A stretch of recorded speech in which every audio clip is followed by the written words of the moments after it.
say? What did you say? This is Daria Valkenburg. Do you have hearing loss? I do. I am Annie Lee McDonald, and I have hearing loss, and I wear 2 hearing aids. I'm deaf in my right ear. In a previous podcast entitled My Partner Has Hearing Loss, we talked about how our husbands supported and helped us, 2 women with hearing loss, and they shared a few experiences of what it's like to live with us. We soon heard that not everyone with hearing loss has the same positive experience. In this episode, we are joined by Brenda Graves, who shares how life can be frustrating as some of her family and friends are not as supportive of her hearing loss as she would like. Brenda shares some of her experiences and explains how much easier it would be to hear if she had some help from them.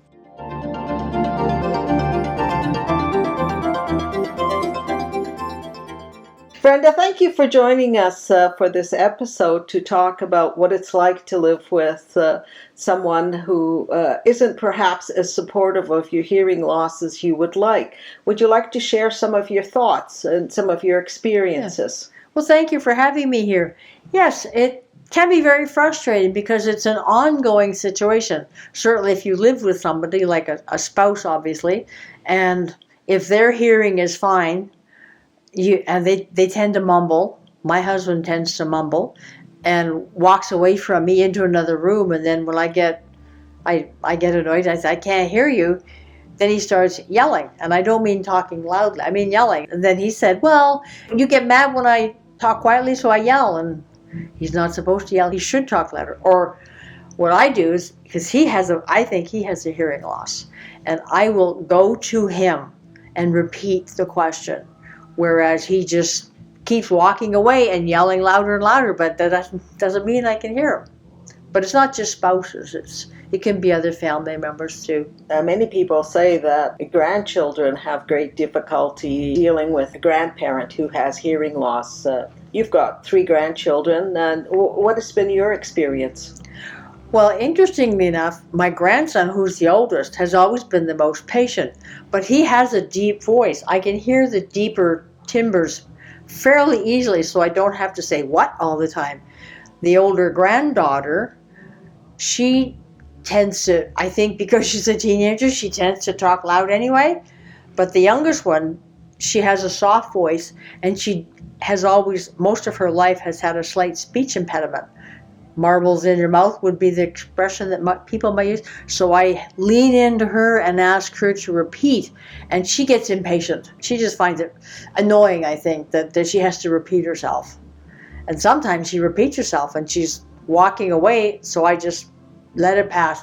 Whatever, I don't hear, and I'm not going to ask another time. Okay. So I just miss out on conversations. You brought up a number of points. What would you say is your number one annoyance? When people are walking away and talking at the same time, and they're getting further away into another room, I can't hear through walls. And this is a fairly common thing, and it's also with friends as well. If we're at a restaurant and they're getting up and leaving the table, they're over their shoulder talking and getting further away.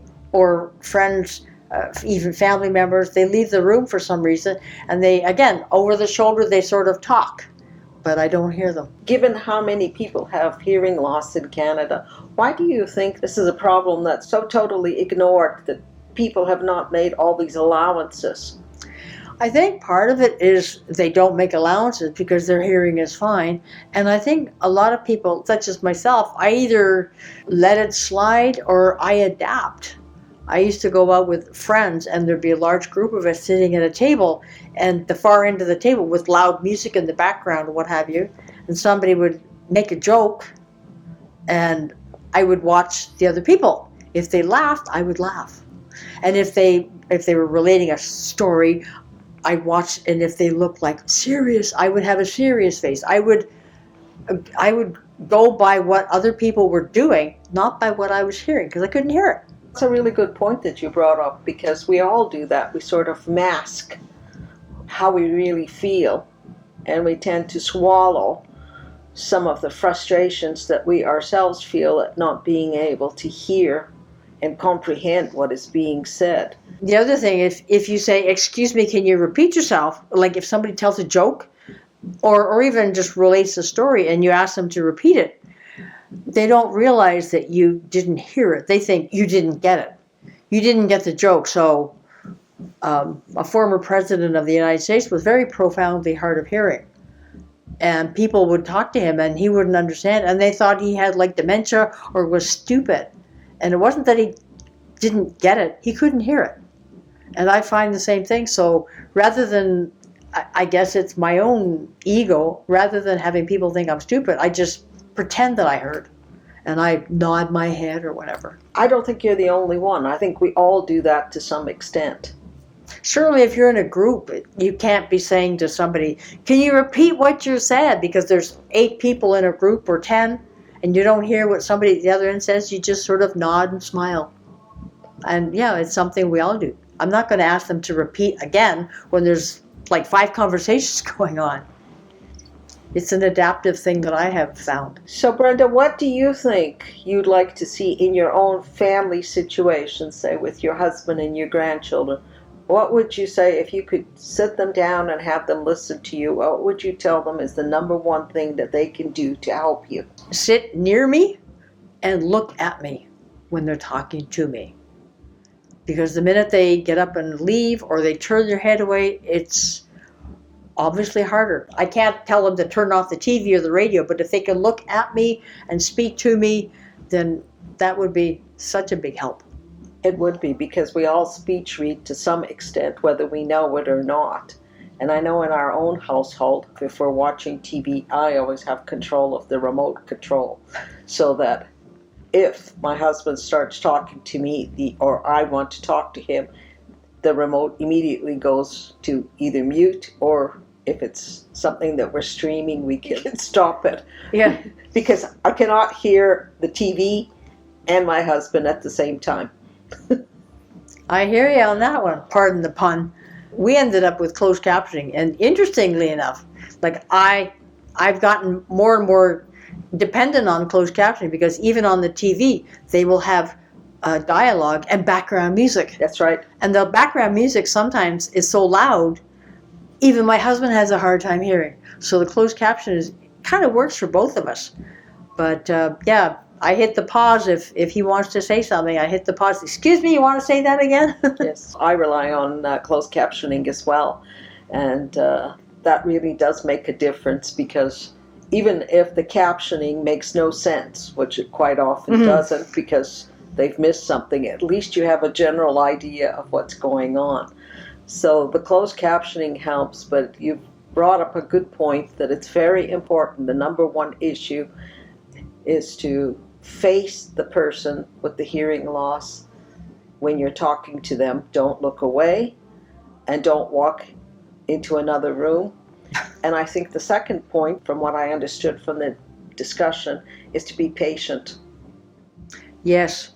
Some people are more patient than others. And you find out very quickly, like my son and daughter-in-law are very patient, and the older grandkids are patient. The youngest one, not so much. Maybe it's just because she's 14 and she's got things to do and places to go and people to talk to. And she doesn't want to have to repeat to poor old Grammy. And my husband as well, he's not a patient man on any given day. And when I say, excuse me, what? He gets annoyed, like, aren't you listening? We used to have that conversation. Aren't you listening? Yeah, but I can't hear you.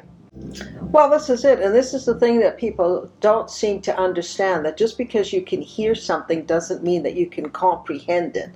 Like, you might know that there's noise in the background, but it's just noise. Mm-hmm. It's not something that you can really concentrate on. You really have to concentrate to actually comprehend what is being said. And I think that's the hardest thing for people who have good hearing to understand. We can't make out what they're saying. It's noise. And sometimes people that I'm not necessarily with all the time, they get annoyed. They say, well, why don't you get a hearing aid if you can't hear me? Well, I can hear you if you would help me. That's right. By doing these things. And a hearing aid would not help in like a noisy restaurant situation because everything's going to be magnified. And I don't need it when I'm watching TV because I've got closed captioning. And that wouldn't help when they have the background music. And I'm actually fine on the phone, except sometimes people, when they leave phone messages, talk very loud and they tend to mumble into the phone. And I've called them on that a few times, and they apologize when I get a hold of them later. Well, thank you very much for joining us today, Brenda. That's been very interesting. We know how hard it was for you to share these insights in your family, and we certainly hope that things will improve as your family, who obviously love you, try to adapt to this situation that you find yourself in. Well, thank you for having me. Anyone with hearing loss appreciates ideas and tips to improve hearing accessibility, including how to have family and friends understand how they can help. Here are the 5 key messages that Brenda hopes that family and friends will take to heart. Number 1, louder is not always clearer. Yelling at someone with hearing loss only distorts the sound and makes it even harder to comprehend what is being said. Number 2, don't talk to a person with hearing loss while you are walking away from them or behind them, or if you are in another room. As Brenda pointed out, it's impossible to hear someone when there is a wall between you. Number 3, look at the person with hearing loss when you speak with them.